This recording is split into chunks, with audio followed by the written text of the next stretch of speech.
You need to think about me as your mama. Do not talk to me in that fashion. So let's check that now. Today, we're reacting to a debate between Amanda Seales and Matt Nuclear. Amanda brings the fire, but fire doesn't always equal facts.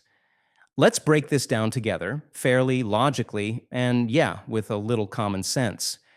Here we go. My name is Matt Nuclear. Hello, Matt. Matt Nuclear? Matt Nuclear, yes. Matt Nuclear, give me a better handshake than that. Let's do it. I appreciate having this conversation with a beautiful black woman like yourself. This is nice, beautiful arena here. I disagree that reparations are necessary. I think the most important thing that's necessary right now for the black community would be the stopping of violence, especially black on black violence. I don't see how reparations is going to solve anything. You can give everyone here like a $50,000 check, especially people that are in the streets who are committing violent crimes consistently, a $50,000 check. It's not going to fix anything. It's not going to increase the median household income. Fair point. Money doesn't solve cultural or systemic issues by itself. If you hand someone $50,000 but the conditions in their community stay the same, crime, failing schools, no investment, that money is gone fast. Where I'd critique Matt, though, is that he oversimplifies. It's not just violence versus money. Reparations, if designed properly, could be about rebuilding systems, not just mailing out checks. In the next 10 years by 10% or 20%. For example, we had the Chinese Exclusion Act of 1882. We prevented Chinese people from getting citizenship and even entering the country. We discriminated against them and basically put them under apartheid, even here in the United States. Yet they have the highest median household income. How is that possible? How come they don't complain and feel entitled consistently to beg for reparations and beg for this when they are killing each other 90% of the time, which is the rate that black people kill each other, according to the FBI? Here's where Matt fumbles a little. Comparing the Chinese Exclusion Act to 400 years of slavery plus Jim Crow plus systemic exclusion of black people? Not the same. Chinese immigrants came here voluntarily, often with tight-knit economic communities. Black people were enslaved and had their generational wealth systematically stripped away. So, Matt's example is catchy, but it doesn't land. Oh, young Matt. Yet white people are the oppressors. I'm not sure where your education came from, but they lied to you. See what's happening? Rather than answering what he said, she talks down to him. That's not how you win an argument. If your point is strong, you don't need to act superior. Stats don't lie, though. Statistics lie all the time. So let's start there, particularly when the statistics are coming from the sources that gain from the statistics being shown a different way. So if you're going to start your argument on stats don't lie, you've already lost the argument. They lie. They lie. Stats can be manipulated, but saying statistics lie all the time is basically saying, I don't like these numbers, so I won't use any. That's not how debate works. You counter stats with better stats.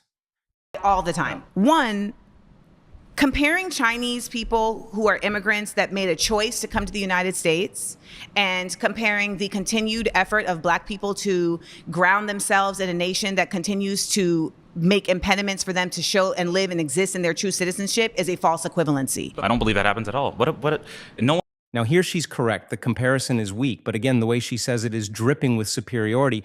You can be right and still lose people if you talk down to them. Here is Are you acting right now? Do you really believe I'm telling this? The truth. There's no systemic racism that I've experienced here in America. What system is racist? I think the Oof, bad move, Matt. Saying I haven't seen systemic racism is anecdotal, not factual. That's like saying I've never been robbed, so crime doesn't exist. He could have made a sharper argument by questioning whether reparations today are the best solution, not by denying systemic racism outright. The only racism we've actually seen recently, systemic racism that we've seen, is the application of systemic racism against white people. The University of Western Washington, for example, has been trying to segregate dormitories, using black-only dormitories because black people feel safer amongst each other. But they're more likely to kill each other than white people are ever to kill them. That's just the truth. You have King Von rapping about killing other black men. Why should I think that the white man is the oppressor when black men are more likely to kill me? Oh my God, this is scary. You need to think about me as your mama. Do not talk to me in that fashion. So let's check that now. Okay. So on a basic level, we have to understand that systemic racism is grounded in the realities that black people have not been considered an equal human being in this country since its onset. So there's simply no way to make the argument that there isn't systemic racism, and we have seen in very clear ways the system operate in an organically racist way. Do not cut me off.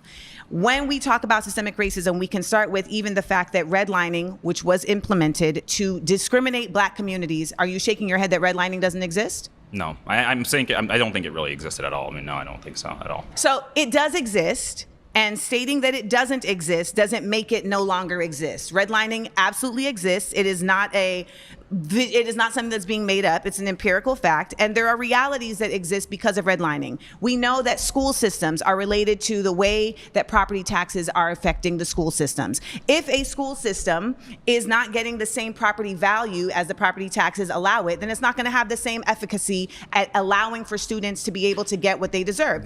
She's right. Redlining was real, and its effects linger in housing, education, and wealth. Property taxes do shape school funding. And yes, prison pipelines exist.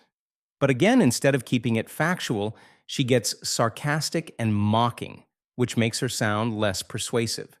Sounds like she's less interested in persuading and more interested in scoring points.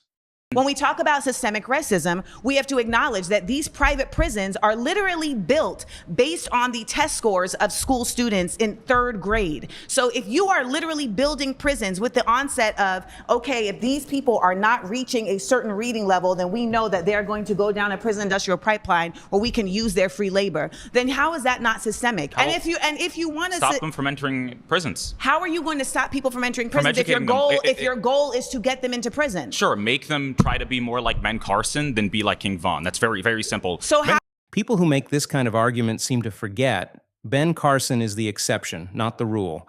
You can't tell millions of people facing systemic barriers just bootstrap harder. Sounds more like a motivational poster than a solution.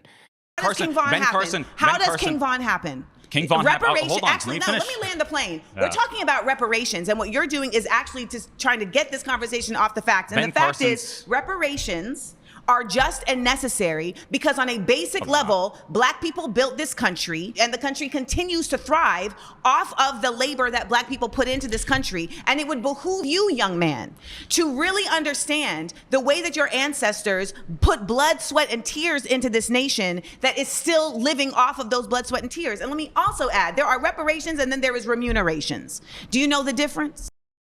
Enslaved Africans did build the foundation of America, no doubt. But immigrants and industrial workers built as well. Saying only one group built the nation oversells it. The argument for reparations is actually stronger when you ground it in specifics. Land theft, wage theft, housing discrimination, not sweeping statements. It doesn't weaken her case for reparations to acknowledge that nuance, it actually strengthens it. But Amanda skips nuance and goes for drama. And when she asks Matt if he knows the difference between reparations and remunerations, that's just talking down again, not engaging. Now, here's what's interesting. Most people walked away saying Matt completely destroyed Amanda, and I get why. His composure and her condescending tone made it look that way. But if you really pay attention, Amanda did bring up some valid points, especially around redlining and systemic racism. The problem is, instead of focusing on the argument, she slipped into belittling Matt, which turned people against her. So yes, Matt looked like the winner, but the truth is this debate wasn't as one-sided as people make it out to be. If you made it this far, let me know in the comments. Do you think Matt really destroyed Amanda, or was it closer than people are saying? I'm curious to see what you think. And of course, don't forget to hit subscribe if you want more breakdowns like this.